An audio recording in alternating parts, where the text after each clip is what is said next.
김선희 화장대학교 간호학과 교수님이신데 의료복지학 박사십니다.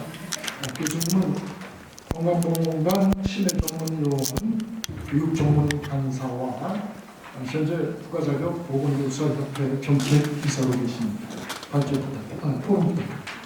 저는 오늘 숨바꼭질이라는 제목으로 이렇게 앞에 쓰었습니다. 사실은 바이러스가 영원히 함께할 것이고 결코 없어지지 않을 것이다라는 전제하에 제가 오늘 이 제목을 쓰면서 실제로는 조금 더 자세히 하고 싶었지만 시간상 압박이 좀 큰 관계로 짧게하도록 하겠습니다. 지금까지 우리나라의 모든 보건의료에 대한 개념은 공급자 중심으로 이루어지고 있었다는 것은 지금 여기 나온 이야기뿐만 아니라 다 알고 있는 사실인데, 앞으로 이제 수요자 중심으로 이런 모든 서비스가 가기 위해서는 보건교육사의 역할이 강조될 수밖에 없다라는 것을 먼저 전제를 두고 말씀을 시작하도록 하겠습니다.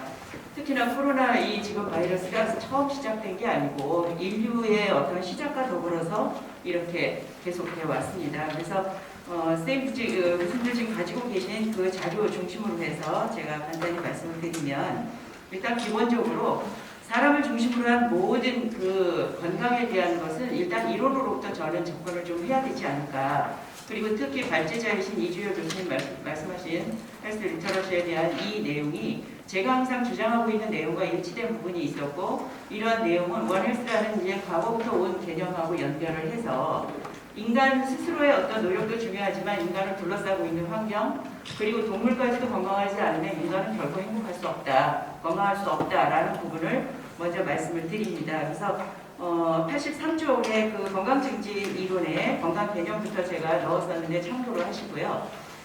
여기에서 우리가 진짜 그 보건교육사가 같이 할 수 있는 부분은 1차 예방 수준에서 많은 역할을 할 수 있다고 저는 생각을 합니다. 그래서 질병 예방뿐만 아니라 건강 보호, 그리고 건강 증진에 관한 개념, 그리고 이러한 1차 예방 수준에 해당되는 내용과 관련해서 어떤 역할을 할 수 있는지 87쪽에 보면 리벨과 클라크라는 학자가 말한 이 건강 증진, 질병 예방, 건강 보호와 관련한 이러한 내용들이 1차 예방 수준인데, 앞으로 코로나 바이러스가 지금까지 이렇게 있었지만 또 한 번 더 변이가 일어나서 지속적으로 가게 되는 것을 너무나 이제 당연하게 생각하고 있는 이 시점에서 이 모든 것들이 함께 가야 된다고 생각을 합니다. 그래서 원헬스의 개념, 헬스 리터러시, 그리고 여기에 지금 간호학에서 말하고 있는 모든 이론을 함께 하자면, 특히나 저는 이 부분을 꼭 말씀드리고 싶습니다.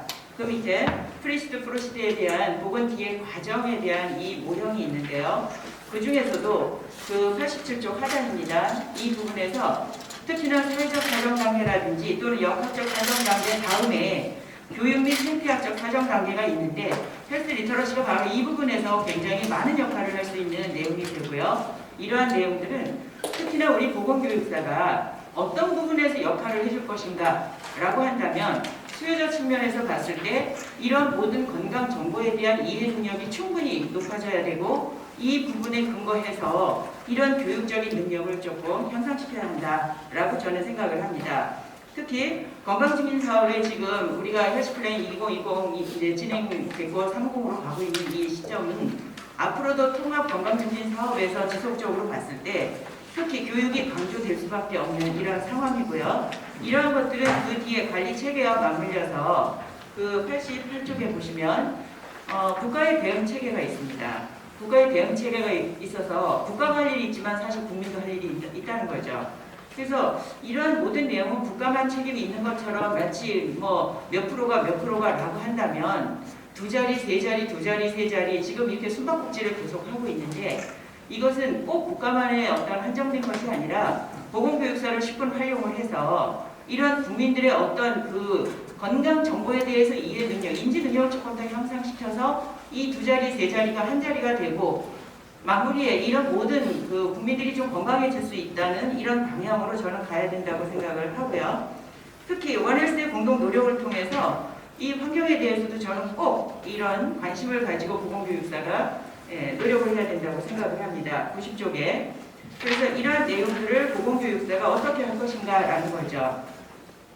어떻게 할 것인가. 분명한 건 콘텐츠가 반드시 중심이 돼야 됩니다. 컨텐츠를 개발을 해서라도 이런 컨텐츠가 관리가 잘 되어지고 그 내용을 10분 커뮤니케이션 능력을 향상시켜서 수요자 중심 지금 요구도가 높은 상황을 만족시킬 수 있는 이런 노력이 저는 반드시 필요하다고 보고요. 여기에서 어떤 역할을 할 수 있는가라고 한다면 여러 역할들이 있습니다. 그래서 클라크가 그 이야기한 많은 노력이 뭐 이런 역할이 있다라고 하지만 저는 어떤 것보다 이 세상을 변화시키는 것은 교육자의 역할이라고 이렇게 접근을 하고요. 이 교육자의 입장에서 어떤 부분을 할 것인가. 당연히 뭐 협력자라든지 뭐 연구자, 옹호자 여러 역할이 있지만 그 중에서도 교육자의 역할 그리고 보건교육사의 역할이 매우 중요한데 제가 2019년 1월에 미얀마에 봉사를 갔다 왔습니다. 그때 그 미얀마의 많은 사람들이 수도도 없는 지역에서 살고 있었지만 손 씻기에 대해서 굉장히 강조하고 교육을 하고 왔었습니다.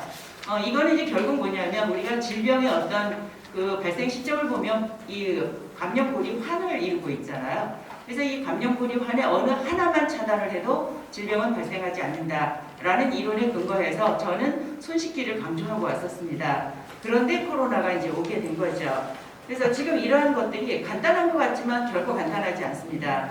손 씻기와 당장 마스크 하나로도 우리가 지금 이 다른 나라가 5만, 10만 늘어나고 있을 때 우린 2자리, 3자리 숨바꼭질을 하고 있는 이 상황이 만들어졌다고 생각이 들고요. 그래서 신코로나 시대에 우리가 과연 무엇을 어떻게 영향을 주고 이 역할을 강조하고 살 수 있나라는 부분을 말씀드리자면 작년하고 올해가 이제 또 달라졌죠. 건강보험료 지금 그 요율이 지금 6.24에서 6.36에서 다시 6.4로 올해 또 오르게 되잖아요. 내년부터. 여기에 이게 영향이 있다고 봅니다.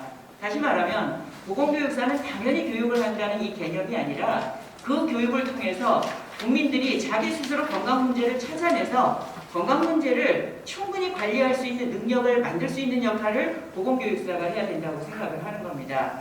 이게 작게는 개인의 건강을 이렇게 돌보는 역할이 되어서 좋은 점이 있지만 조금 더 우리가 큰 눈으로 보자면 바로 이게 경상의료비, 즉 국민의료비를 낮출 수 있는 국가적인 사업이기도 하기 때문에 이러한 것들이 조금 더 확장되어서 보건교육사들이 역할을 하게 되면 법적으로, 제도적으로, 정책적으로 이런 부분의 역할을 분명히 만들어서 가야 된다고 생각하고 이거는 국가 경제에 얼마나 큰 도움이 될 수 있는 국민의료비를 낮출 수 있는 일인가에 대해서 저는 보람을 느끼고 이 일을 해야 된다고 생각을 합니다.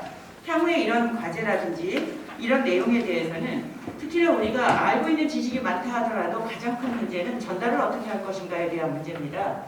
아까도 이제 말씀하셨지만 저는 국가 자격증과 또 이런 일반 자격증 한 50개 이상을 보유하고 있고 전공은 상담 심리학부터 사회복지, 간호학 다 했습니다. 그래서 이런 전공을 통해서 제가 확인을 해보면 결론은 많이 알고 있는 콘텐츠 그 지식은 역시 소통 방식을 통해서 나올 수 있다. 그렇다면 우리 보건교육사의 역할 안에 지식을 전하는 것도 중요하지만 그 전하는 방법이라든지 이러한 어떤 그 교육자로서의 역할 그리고 소통 방식으로서의 수요자 중심으로 갈 수 있는 서비스 전달 체계 이런 것들이 꼭 필요하다고 생각하면서 이런 역할을 좀 키워줘야 되지 않을까. 자, 이렇게 저는 마치도록 하겠습니다.